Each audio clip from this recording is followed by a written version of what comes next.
السلام علیکم ورحمۃ اللہ وبرکاتہ۔ عن ابی ہریرہ ان النبی صلی اللہ علیہ وسلم قال اذا اقیمت الصلاۃ فلا صلاۃ الا المکتوبہ۔ آپ صلی اللہ علیہ وآلہ وسلم نے فرمایا کہ جب نماز کے لیے اقامت کی جائے تو فرض نماز کے سوا کوئی نماز نہیں ہے۔ یہ حدیث سن کر آپ کو کیا پتہ چلتا ہے؟ مجھے تو ڈائریکٹ جب میں فجر کی نماز کی سنت پڑھتا تھا اس ٹائم جب امام نماز کے لیے کھڑے ہو گئے ہیں، قرات کر رہے ہیں، اور اس کے باوجود بھی ہم سنت پڑھنے میں لگے رہتے ہیں، مجھے فوری طور پہ یہ حدیث پڑھا تو مجھے ادھر دھیان گیا کہ ہم سب غلط کرتے ہیں۔ فرض نماز کے جب اقامت ہو جائے فرض نماز کے لیے تو اس کے بعد کوئی نماز اللہ قبول نہیں کریں گے۔ ہم پڑھتے رہیں، سنت پڑھیں، نفل پڑھیں، پڑھتے رہیں۔ یاد رکھیں، میں نے جب اس حدیث کو پڑھا تو میں خود اپنے اوپر غور کیا کہ ہمیں کوئی نہیں سکھایا، ہمیں کوئی بتایا نہیں۔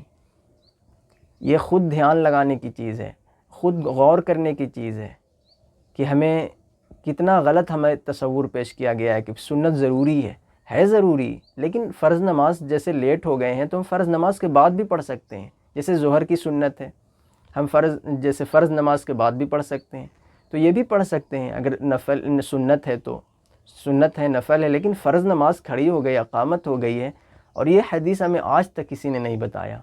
ہم اتنے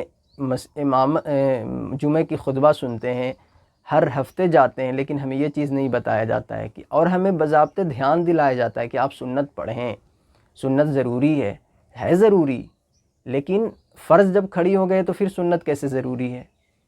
ہم سنت کے قائل ہیں، منکر نہیں ہیں، باضابطہ ہم بہت قائل ہیں، سنت نہیں تو پھر ہماری کوئی چیز کیسے قبول ہو سکتا ہے؟ سنت تو کتاب اللہ و سنت نبیت، یہ تو ہر فتنے سے بچانے کی چیز ہے، یہ تو مسلمانوں کو جنت لے جانے والی چیز ہے۔ لیکن جو ضروری تھا کہ ہمیں یہ بتایا جاتا کہ فرض جب کھڑی ہو جائے، اقامت کہہ دی جائے، یہ حدیث ہمیں سنائی جاتی، بتائی جاتی، فلا صلاۃ الا المکتوبہ، یعنی فرض نماز کے لیے اقامت کی جائے تو اس کے بعد کوئی نماز نہیں۔ آپ صلی اللہ علیہ وسلم کی یہ حدیث ہمیشہ یاد رکھیں اور دوسروں تک پہنچائیں، اور ہو سکے تو کسی عالم یا مفتی سے تحقیق کرا لیں، کیونکہ ہو سکتا ہے کہ میرے سمجھ سے تو یہ بات بالکل واضح طور پہ ہے کہ فرض نماز جب کھڑی ہو جائے تو اس کے بعد کوئی نماز قابل قبول نہیں ہے، ہم پڑھتے رہیں، چاہے سنت و نفل پڑھتے رہیں، لیکن تحقیق کرا لینا پھر بھی ضروری ہے۔ تو یہ حدیث آپ مفتی اور عالم لوگوں کو دکھائیں اور سنائیں گے، اور ان سے پوچھیں گے کہ یہ بات صحیح ہے کہ غلط ہے۔